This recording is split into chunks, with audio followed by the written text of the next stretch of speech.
Wait lang. May tanong ako sa'yo ah. Ngipin mo. Pag di mo ako nasagot, pag mali ka, lilibre mo ako palamig. Hala! Pag tama ka, lilibre kitang candy. Hindi, punuin mo to ng ano, palamig. Pag tama ako ha. Sige. Pupunuin niyo Huwag to naman ng puno, palamig. grabe ka naman. Mga ano lang, 10 pesos.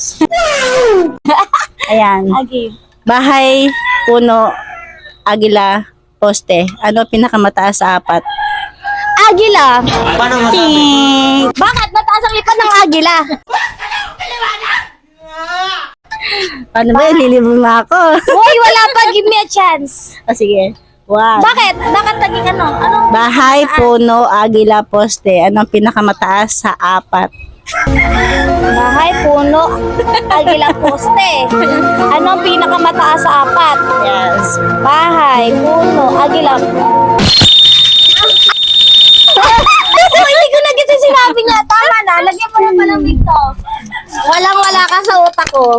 Oh my God! Wow! Hindi ka man din. Walang wala ka utak ni Ken. Don't feel like picking up my phone. Ito kasi kung hindi ka nagsalita, alam ko yun. Pwede na. Palamig daw na. Palamig. 10 piso lang ha. 10 piso lang. Hindi rin nasagot ni mama mo. Haluin mo, Pe. Nasa ilalim yung chocolate. Madami yung juice. Haluin mo po. Kasi sa ilalim ng chocolate.